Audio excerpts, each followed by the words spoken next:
Assalamualaikum warahmatullahi wabarakatuh. Selamat pagi teman-teman semua, rekan-rekan warga kelas IP2.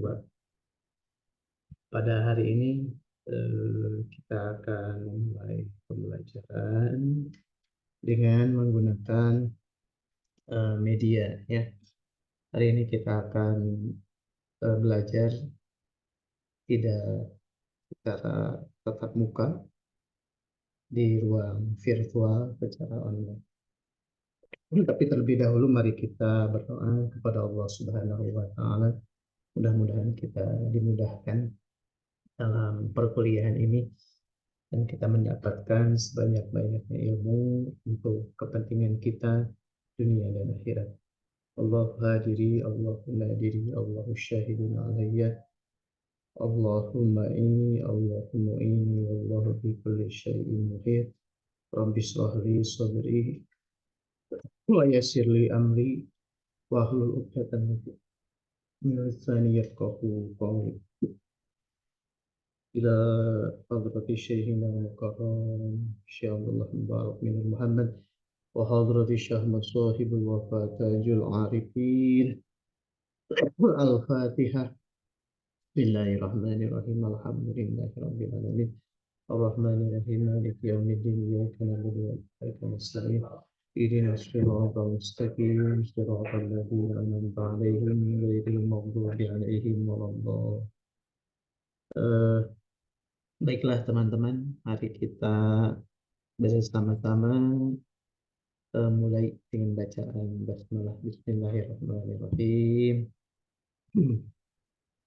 Pada hari ini kita akan memulai perkuliahan kita ya. Seharusnya kita mulai hari kemarin ya, Rabu kemarin, tapi karena satu dan dua hal ya, kita tidak bisa melaksanakan perkuliahan. Tapi alhamdulillah pada hari ini kita bisa mulai perkuliahan lagi ya.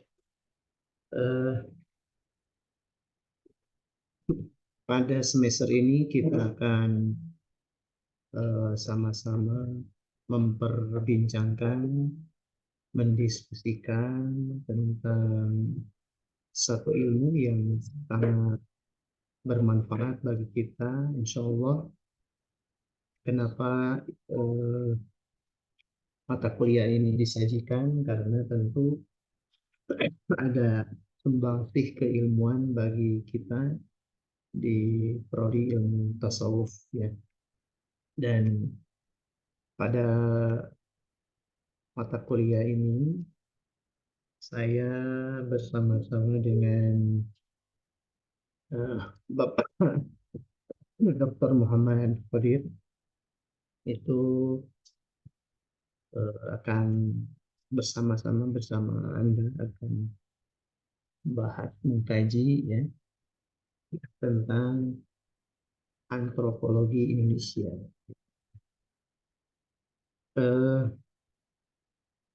Mungkin Anda sudah banyak memahami istilah ini ya tentang antropologi.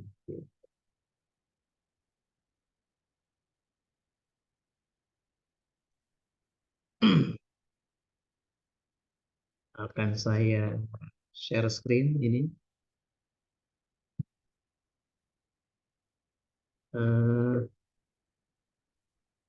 Antropologi ya. Pertama kita untuk memahami apa itu antropologi, tentu kita akan membahas secara kebahasaan dan istilahnya ya, agar kita mempunyai pemahaman yang utuh mengenai apa eh, isi dari mata kuliah ini ya. Antropologi gitu. Ini adalah satu kata yang diambil dari bahasa Yunani, yaitu anthropos, yang berarti manusia. Dan satu kata lagi yaitu logos, anthropos dan logos. Anthropos artinya manusia, sedangkan logos artinya ilmu. Ya. Oke. Jadi eh, antropologi itu bisa kita artikan, kita maknai, yaitu ilmu yang mempelajari tentang manusia, baik itu dari aspek manusia sebagai makhluk biologis, sekaligus manusia sebagai makhluk sosial. Ya. Jadi di sini kita memahami manusia itu dari segi aspek biologisnya dan kemudian dari aspek sosialnya. Oke. Selanjutnya, mohon maaf ini agak tersendat ya. Ini slide-nya. Ya.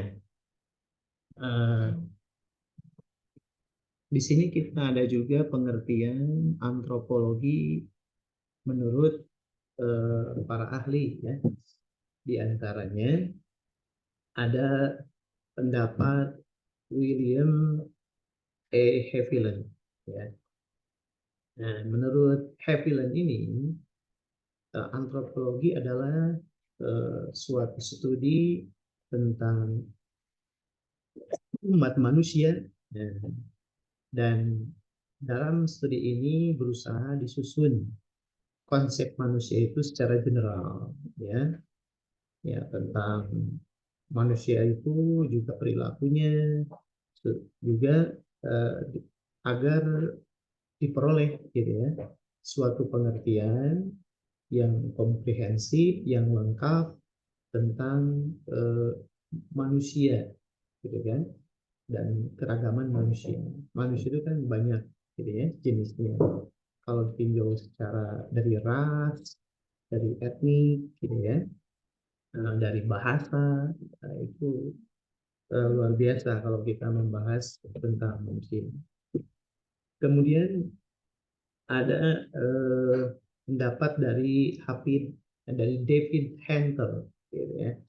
Nah, ini karena kita di bulan Ramadan jadi banyak membaca Al-Quran, David jadi Hafid gitu. Nah, ini David Hunter ya. Nah, apa itu antropologi menurut David Hunter? Uh, David Hunter berusaha menggali manusia itu dari suatu curiosity, keingintahuan, gitu ya. Jadi menurut Hunter itu antropologi itu ilmu yang berisi keingintahuan tentang apa itu manusia, gitu ya. Manusia itu kalau dikaji terus-menerus itu bagai ruang yang tidak bertepi, gitu. Selalu ada bahasan, selalu ada topik, selalu ada kajian yang tidak pernah habis tentang itu manusia, gitu ya. Kalau bahasa Sunda kan manusia itu manusia, gitu ya. Jadi selalu ada pertanyaan tentang manusia itu. Selanjutnya ada sebuah pendapat dari Benedict, gitu ya. Menurut Benedict itu antropologi adalah ilmu pengetahuan yang berusaha mempelajari manusia sebagai makhluk sosial, ya. Karena manusia itu dikenal sebagai makhluk yang selalu berinteraksi sosial, bermasyarakat, gitu ya. Manusia itu tidak bisa hidup sendiri, gitu.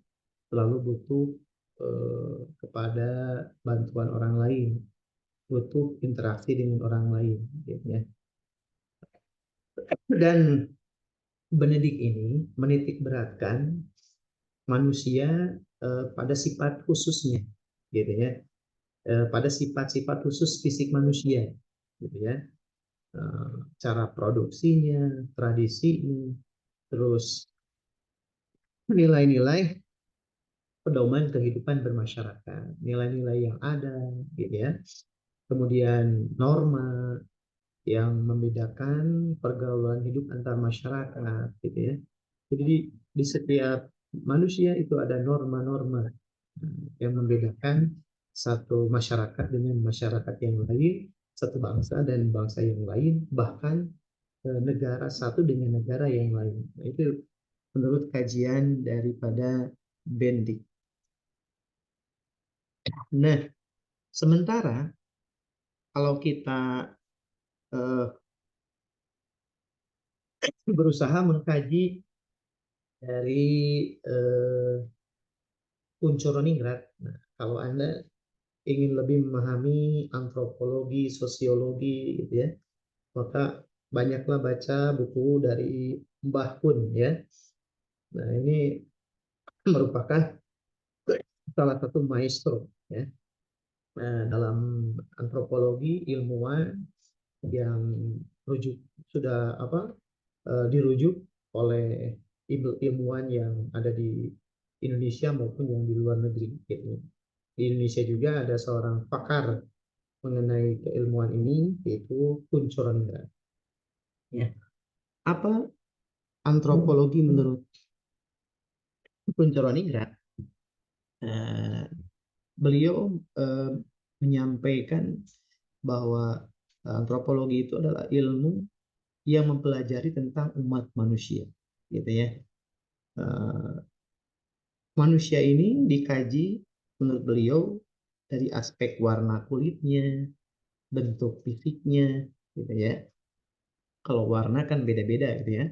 Kalau orang Chinese itu putih, gitu ya.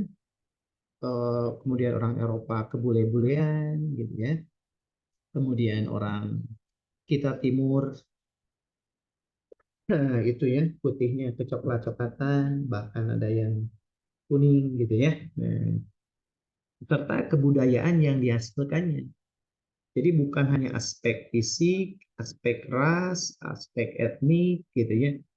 Ada kebudayaan yang ingin dikaji gitu ya. Jadi lengkap gitu ya apa yang disampaikan dalam teori Kunchoro-Ningrat.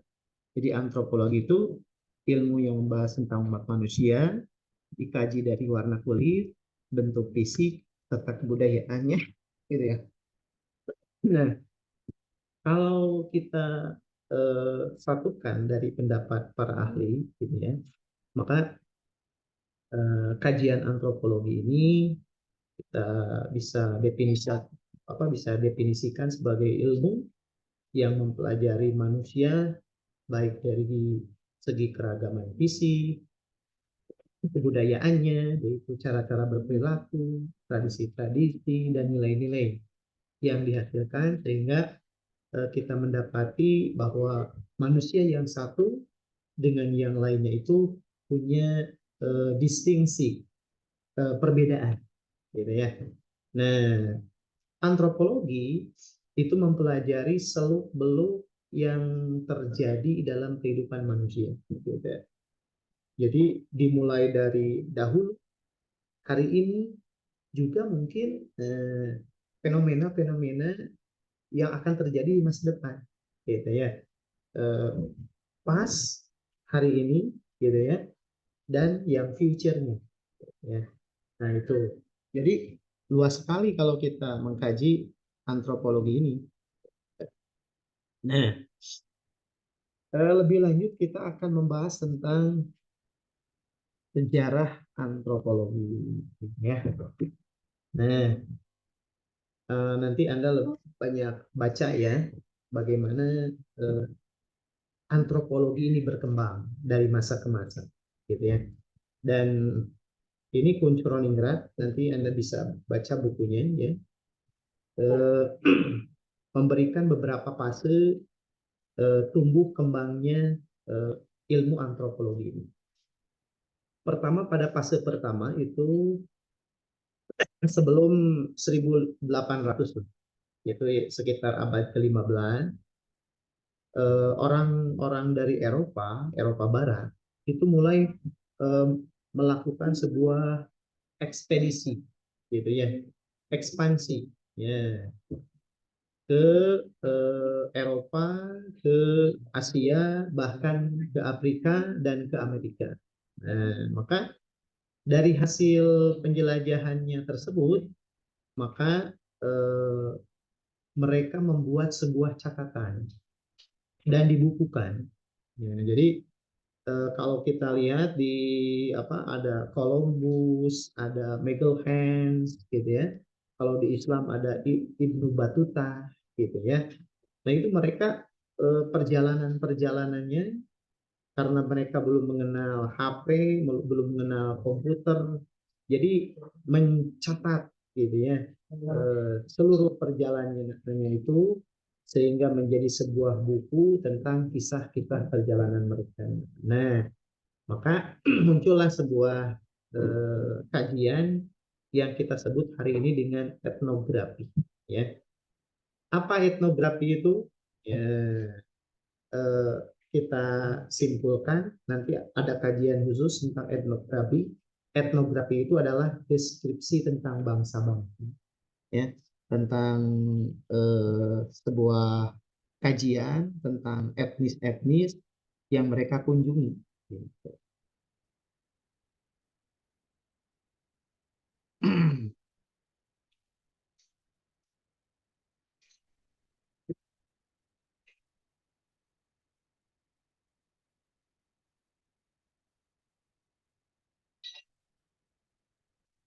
Nanti, kumaha? Kita bisa masuk.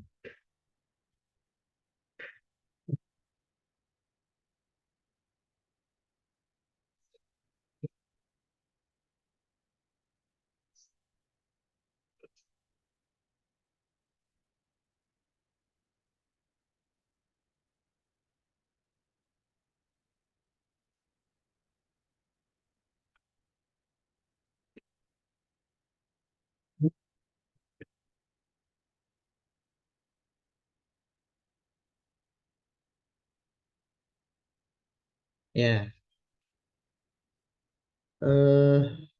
oke. Selanjutnya,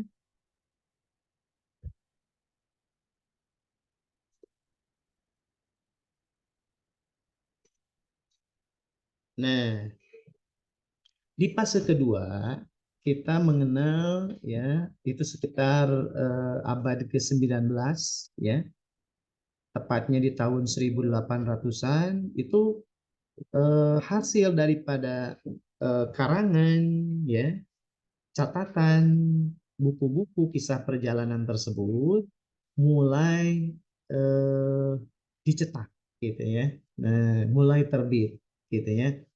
Nah, itu fase kedua, ya. Kemudian, nah, setelah terbit itu dimulailah pada abad ke-20, gitu ya. Terjadilah yang namanya penjajahan, gitu ya. Nah, masa kolonialisme, dan dari hasil eh, catatan buku-buku tersebut, ya, maka eh, jadi sebuah catatan bagi para penjajah, gitu ya, dengan mengenal kebudayaan suku-suku bangsa di luar Eropa, maka pemerintah kolonial bisa mendayagunakan, gitu ya, informasi tersebut untuk mendukung penjajahan mereka. Jadi dulu kita mengenal The History of Java dari Raffles, gitu ya. Kemudian ada juga Snowfall Grounds, gitu ya, membuat sebuah catatan tentang suku Jawa, suku Aceh, gitu ya. Kalau The History of Java itu dibuat Raffles di Jawa, gitu ya, sehingga Jawa bisa eh, dikuasai, dijajah, gitu ya. Nah, ini eh, terkadang ya ilmu bisa disalahgunakan, gitu ya. Ini ya, ini sejarah dari perkembangan antropologi, gitu ya. Nah, kemudian di fase keempat, ya, itu sekitar 1930, itu ditandai dengan adanya dua perubahan, gitu ya. Yaitu adanya perlawanan terhadap kolonialisme itu sudah Perang Dunia Kedua, gitu ya. Dan mulai hilangnya bangsa-bangsa primitif. Jadi dari kajian antropologi ini muncul istilah bagi suku-suku bangsa di luar Eropa, mereka menganggap orang Eropa itu, orang-orang di luar benua Eropa adalah orang-orang primitif, gitu ya. Seiring berjalannya waktu, maka bangsa-bangsa yang dianggap primitif, nah itu sudah mulai hilang, gitu ya.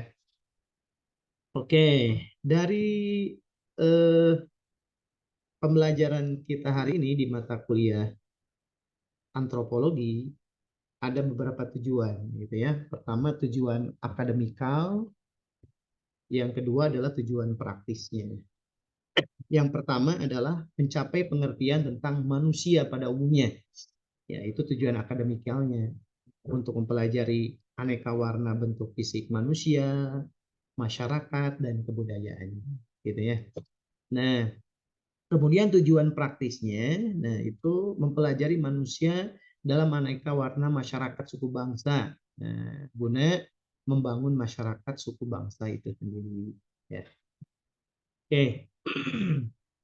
Nah, setelah kita mempelajari pengertian, sejarah, kemudian bagaimana hubungan antropologi dengan ilmu lainnya, gitu ya. Apakah bisa berhubungan? Nah, tentu yang namanya keilmuan itu saya pelajari di UIN Sunan Kalijaga, itu ada integrasi dan interkoneksi, ya. Jadi segala keilmuan itu pasti bersambungan, gitu ya, punya hubungan itu dengan ilmu-ilmu yang lainnya. Karena ya al ilmu minallah, semua ilmu itu dari Allah, gitu ya. Ilmu sosiologi, antropologi, gitu ya, matematika, gitu ya, itu punya keterkaitan dengan ilmu-ilmu lainnya. Nah, termasuk ilmu antropologi, gitu ya.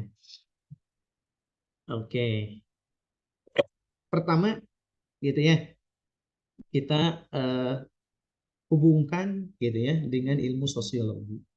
Antropologi itu suatu ilmu yang punya hubungan erat dengan yang namanya sosiologi, gitu ya. Kalau sosiologi itu kita ambil dari kebahasaannya, itu berasal dari sotius yang artinya kawan atau teman, dan logos yang artinya ilmu pengetahuan. Jadi sosius dan logos, sotius artinya kawan atau teman, logos artinya ilmu, gitu ya. Jadi ilmu tentang pertemanan, kemasyarakatan, gitu ya. Nah, sosiologi itu pertama kali dicetuskan atau dipublikasikan oleh seseorang yang bernama Auguste Comte, gitu ya, dalam bukunya Course the Philosophy Positive. Nah, jadi orang-orang itu, para ilmuwan dan orang yang berkecimpung di dunia keilmuan sering mengistilahkan sosiologi itu adalah dengan ilmu pengetahuan tentang kemasyarakatan. Ya. Nah, sosiologi mempelajari masyarakat, perilaku masyarakat, perilaku sosial manusia dengan mengamati perilaku kelompok yang dibangunnya, gitu ya. Nah, masyarakat, gitu ya, itu adalah sekelompok individu yang mempunyai hubungan dan memiliki kepentingan bersama dan tentunya memiliki kebudayaan, gitu ya. Nah, nah, dalam kajian sosial, sosiologi, selain Auguste Comte sebagai peletak dasar daripada ilmu sosiologi, kita mengenal yang namanya Emile Durkheim, gitu ya. Nah, ia memperkenalkan yang namanya pendekatan fungsionalisme, gitu ya. Nah, ya, yang mana Emile Durkheim ini berupaya menelusuri fungsi elemen sosial sebagai pemikat sekaligus pemelihara keteraturan sosial. Jadi dalam hubungan sosial itu ada elemen pengikat, gitu ya, sebagai pemelihara gitu ya, penjaga daripada keharmonisan dan keteraturan sosial. Nah, keteraturan sosial itu sangat erat kaitannya dengan unsur-unsur kebudayaan yang melekat pada masyarakat, gitu. Jadi masyarakat yang heterogen, yang bermacam-macam, gitu ya, itu bisa diikat dengan satu unsur yang namanya kebudayaan. Maka, kita bisa simpulkan bahwa, gitu ya, sosiologi dan antropologi itu hubungannya timbal balik, gitu ya. Nah, yaitu sebagai ilmu sosial yang saling menginformasikan objek kajian yang sama, yaitu manusia sebagai makhluk jasmani dan manusia sebagai makhluk rohani, gitu ya. Itu. Jadi karena manusia itu ada kebudayaan, ada masyarakat, gitu ya. Di sana ada unsur jasmani dan rohaninya, gitu ya. Nah, dan antara sosiologi dan antropologi itu punya kaitan yang erat, gitu ya. Nah, untuk tadi memelihara keteraturan, gitu ya. Nah, selanjutnya dalam sosiologi kita mengenal yang namanya Herbert Spencer, gitu ya. Herbert Spencer, gitu ya. Nah, siapa Herbert Spencer ya? Ya, salah satu tokoh yang memperkenalkan pendekatan analogi organik, gitu ya. Nanti Anda bisa baca lebih lanjut, cari buku-buku Herbert Spencer, ya. Yaitu eh, dalam analogi organik itu kita berusaha memahami sebuah masyarakat seperti tubuh, organ, gitu ya. Ya, yaitu sebagai suatu organisasi yang terdiri atas bagian-bagian yang saling bergantung satu sama lain, gitu ya. Jadi masyarakat itu tidak tumbuh sendiri, punya organ-organ, punya organisasi, gitu ya. Yang mana dengan tumbuhnya organisasi tersebut terjadilah keteraturan. Dan dalam perspektif antropologi, hubungan antara segala hal yang fisikal dan non fisik merupakan timbulnya kebudayaan, gitu ya. Jadi kalau ada sesuatu yang sifatnya fisik dan non fisik, gitu ya. Nah, ini bisa menimbulkan yang namanya kebudayaan, karena kebudayaan itu ada yang sifatnya fisik dan ada yang sifatnya non fisik. Contohnya gitu ya. Dari segi fisiknya, kebudayaan itu melahirkan gedung-gedung, gitu ya. Kita mengenal sebuah candi yang maha dahsyat, maha canggih di zamannya, yaitu seperti Prambanan, Borobudur, gitu ya. Itu aspek fisik daripada kebudayaan. Bagaimana yang non fisiknya banyak, gitu ya. Seperti norma-norma yang masih kita pertahankan hari ini, gitu ya. Ada yang disebut pamali, tabu, gitu ya. Nah itu. Nah, antropologi dan eh, sosiologi dalam pandangan on the view of Herbert Spencer, gitu ya, itu masing-masing mempunyai kebutuhan, gitu ya, eh, baik itu fisikal maupun non fisikal, gitu ya, fisik dan non fisik, gitu ya, untuk mempertahankan hidup, gitu ya. Di mana manusia itu kan terus mengalami survival, gitu ya. Ada pola, ada usaha untuk bertahan hidup, gitu. Nah, kalau kita lihat tayangan televisi ada survival ya di BBC atau di National Geographic, gitu ya. Jadi manusia itu bagaimana uh, mencari pola, mencari inovasi untuk bertahan hidup. Nah, dan tentunya uh, bagaimana dia mempertahankan hidup itu dia mengembangkan pola pikir, berinovasi, gitu ya. Dan tentunya itu ada interaksi antara manusia satu dengan manusia yang lainnya, gitu ya. Bagaimana gitu ya manusia membangun sebuah candi yang maha dahsyat, yang maha canggih, gitu ya. Tentu itu bukan simsalabim abrakadabrak, gitu ya.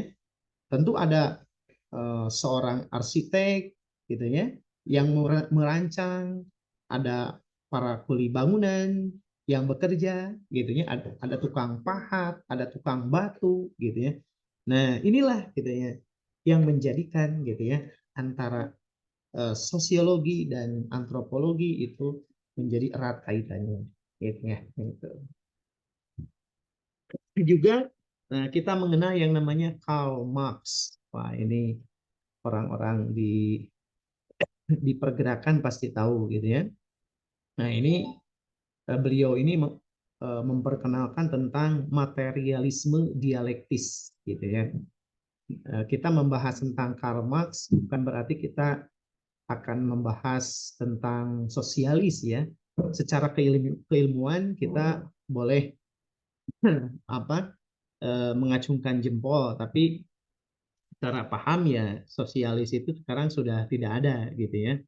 Dan kita kayaknya digiring hari ini banyak ke kapitalis gitu ya. Nah, walaupun Rusia dan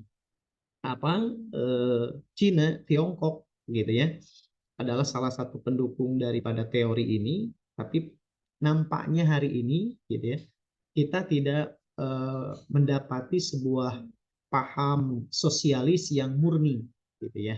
Nah, itu tidak seperti ketika terjadi perang dingin ya, perang dunia kedua gitu ya. Eh, isme ini sangat kental gitu ya. Nah, Anda bisa baca lebih banyak tentang Karl Marx ya, yang mana dalam pendekatan materialisme dialektis ini salah satu teorinya itu yakni menganggap bahwa yang namanya konflik antar kelas itu adalah sebagai intisari perubahan dan perkembangan masyarakat. Ya, jadi kita kalau ingin terjadi perubahan, terjadi perkembangan di suatu masyarakat, yang namanya konflik itu tidak dapat dielakkan, gitu ya. Ada kalanya dengan konflik ini terjadilah perubahan, terjadilah perkembangan, gitu ya. Kalau kita baca sejarah, ternyata sejarah kita pun ini dimulai dengan konflik, ya. Nah, bagaimana terjadinya kerajaan itu kan terjadinya konflik, ada perebutan kekuasaan ya, kemudian ada penjajahan, ada perang revolusi gitu ya, perang mempertahankan kemerdekaan, kemudian setelah terjadinya kemerdekaan, nah ada konflik juga kan gitu ya antara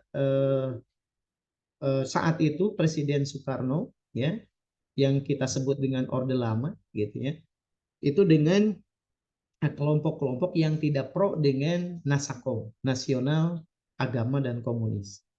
Terjadi konflik di sana sehingga Soekarno dengan kata lain diganti dengan yang namanya Orba gitu ya. Dan disinilah mulai Soeharto menjadi salah satu pemimpinnya gitu ya di Orde Baru gitu. Dan Orde Baru ternyata tidak ya walaupun dalam rentang waktu yang cukup cukup lama 30 tahun gitu ya, tapi tidak bertahan. Muncul lagi gitu ya sebuah konflik yang namanya reformasi. Nah, gitu ya. Reformasi yang melahirkan kita sekarang bisa melakukan pemilihan secara langsung gitu ya. Dan sekarang dengan pemilihan langsung kita sudah beberapa presiden ya, ada Bapak Susilo Bambang Yudhoyono, ada Bapak Joko Widodo, dan sebentar lagi kita juga akan pesta demokrasi lagi tahun 2024 ya. Dan konflik gitu ya, menurut Karl Marx itu adalah intisari perubahan dan perkembangan masyarakat. Nah, dan secara tidak disadari adanya konflik itu adalah bagian dari sejarah munculnya kebudayaan. Tadi kerajaan, penjajahan, ada orde lama, orde baru, orde reformasi gitu ya. Nah, itu. Oke. Maka dengan pemikiran tadi dari Emily Durkheim, Herbert Spencer, kemudian Karl Marx, gitu ya, maka antropologi dan sosiologi itu sangat erat kaitannya, gitu ya. Apabila kajian antropologi adalah manusia, fisik dan kebudayaannya, maka kajian sosiologi adalah hubungan antara struktur sosial dengan kebudayaan masyarakat, gitu ya.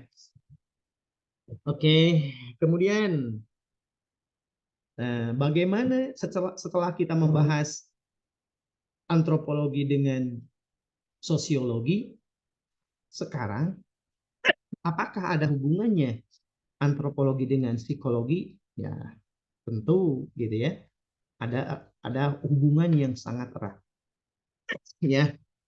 Nah, kita ketahui bahwa dalam psikologi itu kita menyelidiki tentang jiwa manusia, ya, karakter manusia.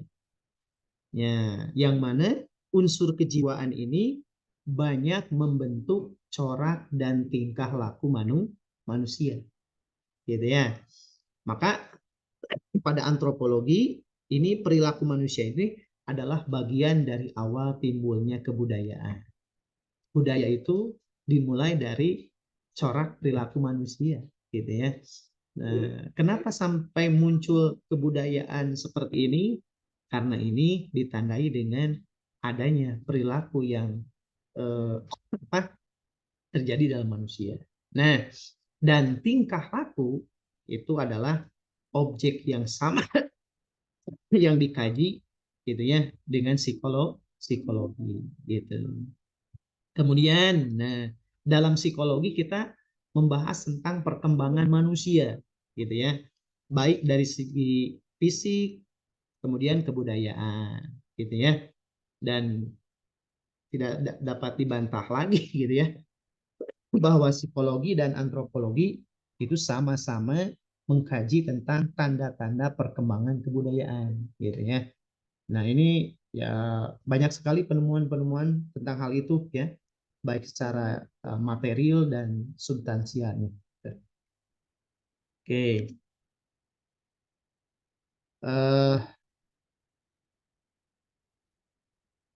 Tadi kita membahas tentang kebudayaan lahiriah ya, material dan substansial gitu ya. Jadi kebudayaan lahiriah itu kebudayaan yang tampak sebagai produk kebudayaan, gitu ya, hasil karya manusia seperti candi, gitu ya. Nah, setiap hasil karya manusia itu tentu ada dorongan jiwa, gitu ya, ada motivasi, ada konsentrasi, gitu ya, yang apa? Hal-hal tersebut berasal daripada pengalaman dan pembelajaran yang diterimanya setiap hari. Nah, nah, kemudian masyarakat memahami rohaniah kebudayaan sebagai substansi kehidupan, gitu ya. Nah, maka antropologi dan psikologi saling menopang penyelidikan kehidupan manusia sebagai makhluk berbudaya. Ya, jadi tidak bisa dibantahkan lagi bahwa antropologi dan psikologi, kemudian dengan ilmu sosiologi itu punya banyak kaitan, gitu ya. Oke. Eh, Menurut Haviland, gitu ya, antropologi itu terdiri dari beberapa bagian ya. Kalau kita saya simpulkan di sini ada antropologi fisik, ada antropologi budaya, dan dalam antropologi budaya kita mengenal dengan antropologi apa etnologi, linguistik dan arkeologi ya. Oke. Kalau dalam Kunchoningrat gitu ya, ini lebih luas lagi ya cakupan dari para antropologi itu. Selain dari ada antropologi biologi, antropologi fisik, kalau menurut Haviland juga ada antropologi budaya, dan ini kajiannya sangat luas gitu ya. Kalau menurut Kunchoningrat. Ya, nah ini ada prehistory, ada etnolinguistik, etnologi, etnosikologi, antropologi spesialisasi, kemudian ada antropologi terapan. Ya, nah kita bahas satu-satu ya. Ada antropologi fisik. Nah, antropologi fisik ini baru berkembang ya sekitar abad ke-17 lah, gitu ya. Dan antropologi fisik meneliti manusia sebagai makhluk biologi. Nah, mempelajari manusia dari unsur lahiriahnya dengan cara mendalam ya. Kemudian menyelidiki asal usul manusia, perkembangan evolusi organiknya, struktur tubuhnya, dan kelompok-kelompok manusia yang disebut dengan ras. Ya. Nah, dalam penelitian antropologi fisik itu menjadi dua bagian ya. Ada kajian mengenai manusia sebagai hasil daripada proses evolusi ya. Kita nanti akan sama-sama membahas tentang teori evolusi gitu ya. Ada yang teori Darwin gitu ya. Dan kemudian ada membahas juga di antropologi fisik ini tentang penduduk. Nah, kedua objek tersebut yaitu manusia sebagai hasil dari proses evolusi dan penduduk itu eh, ada persoalan yang sama gitu ya. Yakni bagaimana variasi manusia sehingga ditemukan kehidupan yang kompleks yang berkaitan dengan antropologi budaya. Nah, itu nanti kita bahas ya. Oke, cabang daripada antropologi fisik kita mengenal namanya paleontologi primat. Nah, ini ilmu yang mempelajari deskripsi varietas manusia yang tidak hidup lagi di dunia, ya, tapi masih berhubungan dengan manusia, gitu ya. Walaupun mereka sudah punah, tapi ada hubungannya, gitu ya. Kita bahas dalam ilmu paleontologi primat. Ada juga ya ini tentang evolusi manusia. Nah, ini kita mempelajari tentang bagaimana proses perkembangan tipe-tipe manusia. Nah, ya tentunya ini adalah pengetahuan ya, pengetahuan. Beda dengan ilmu yang berdasarkan akidah yang kita yakini, gitu ya. Kalau dalam studi keilmuan ya, itu kan teori Darwin gitu ya, yang banyak dibahas gitu ya. Tapi kalau dalam akidah kita tentu berdasarkan Al-Quran dan Sunnah gitu ya. Nah, juga ada antropometri. Nah, ini studi tentang bagaimana mengukur tubuh manusia, gitu ya. Ada somatologi. Nah, itu ya. Studi tentang varietas manusia yang masih hidup dan tentang perbedaan seks dan variasi seorang, gitu ya. Kemudian ada antropologi rasial, gitu ya. Ini menggolongkan manusia dalam ras-ras, gitu ya. Ada ras Kaukasoid, Mongoloid, gitu ya, Negroid, gitu ya, dan ras-ras yang lainnya. Kemudian sejarah terbentuknya ras tersebut. Nah, dan hari ini mungkin kita tidak mendapati yang namanya ras murni, gitu ya, karena manusia sudah bercampur ya. Orang Batak nikah dengan orang Sunda, gitu ya. Orang Jawa menikah dengan orang eh, apa Melayu, gitu ya. Kemudian bukan hanya antar negara, sekarang sudah lintas negara, gitu ya. Ada orang Indonesia menikah dengan orang Iran, dengan orang India, dengan orang Barat, gitu ya. Nah, ini kita bahas nanti di antropologi rasial, ya. Oke. Kemudian selain daripada antropologi fisik, kita membahas tentang antropologi budaya. Nah, ini ya. Jadi antropologi ini terjadi pada akhir abad ke-19. Ini lebih lebih ke sini gitu ya. Jadi dulu itu lebih menekankan kepada fisik dan hari ini nah kita membahasnya dalam aspek kebudayaan. Bentar. Nah, eh, antropologi budaya ini menyelidiki bagaimana kemampuan manusia berkebudayaan, gitu ya. Nah, kan setiap daerah itu punya kebudayaannya masing-masing, gitu ya. Tadi eh, perilaku manusia itu mendorong terjadinya kebudayaan, gitu ya. Dan perilaku manusia di setiap daerah beda-beda kan. Kalau yang di pegunungan seperti apa, gitu ya. Kalau di daerah seperti pedalaman Baduy gitu ya, mereka punya kebudayaan tersendiri beda dengan yang tinggal di pantai gitu ya. Nah, itu.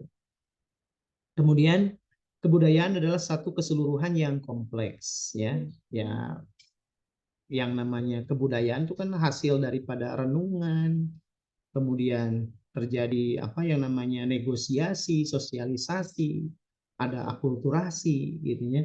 Dan sering terjadi asimilasi gitu ya di sana.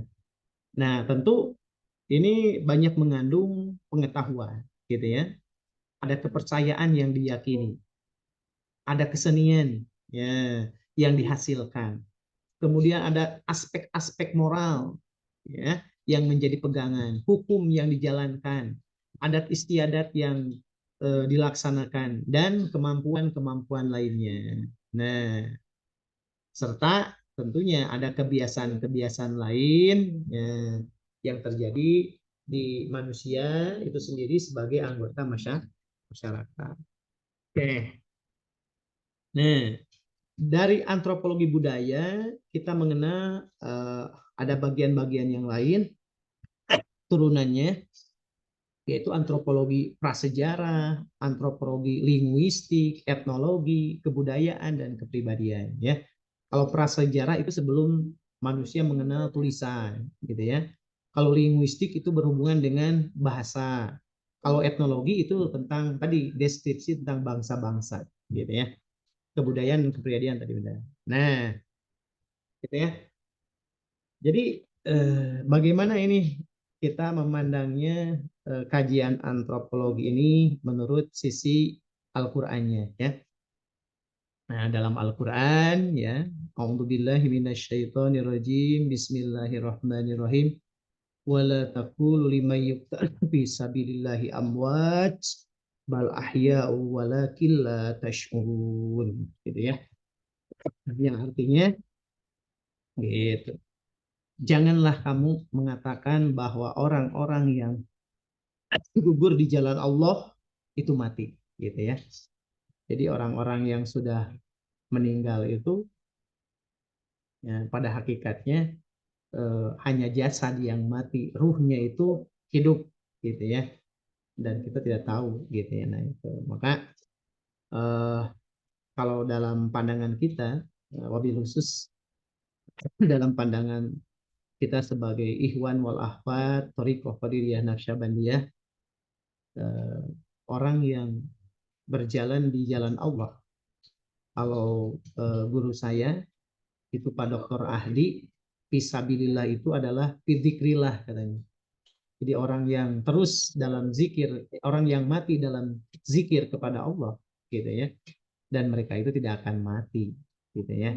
Dan nah, orang-orang seperti itu kebaikannya akan terus dikenang, gitu ya. Contohnya seperti ya Pangersa Abah, Abah Sepuh, Abah Anom, ya, Syekh Abdul Qadir, Syekh Tolha, ahli-ahli silsilah sampai kepada Rasulullah Shallallahu Alaihi Wasallam, walaupun beliau sudah meninggal, gitu ya, tapi kebaikannya terus kita kenang, terus kita sebut, terus kita kembangkan, gitu ya. Oke, mungkin itu uh, yang bisa saya sampaikan ya dalam perkuliahan kita hari ini di mata kuliah Antropologi Indonesia. Dan mungkin mohon maaf saya hari ini tidak bisa melaksanakan kuliah secara offline ya. Dan untuk selama di bulan Ramadan, nah, kita akan melaksanakan kuliah secara online ya, supaya Anda lebih khusyuk beribadah ya. Nah, kuliah tetap jalan dan ibadah pun tetap jalan ya. Mungkin itu yang bisa saya sampaikan. Dan jangan lupa eh, setelah Anda menonton video ini, Anda punya kewajiban untuk membuat sebuah resume dari materi ini. Anda buat resumenya, kemudian hasil daripada resume tersebut Anda upload ke si Akad. Nah, Anda mengklik komen, membuat komen gitu ya, kemudian membuat like dan subscribe di channel YouTube ini, berarti Anda hadir dalam perkuliahan ya. Saya ulangi, ketika Anda menuliskan komentar di kolom komentar di channel ini, berarti Anda hadir gitu. Saya akan hadirkan di siakan. Nah, dan kemudian nanti tugasnya insya Allah akan saya berikan nilai, dan insya Allah tugas yang Anda kerjakan akan menjadi syafaat di UAS nanti, gitu ya. Nah, maka silakan Anda nanti buat tugasnya, like, subscribe, gitu ya, dan komen di channel YouTube ini, gitu ya. Oke, mungkin itu yang bisa saya sampaikan. Mohon maaf atas segala kekurangan. Wallahul muwaffiq ila aqwamit thoriq. Assalamualaikum warahmatullahi wabarakatuh.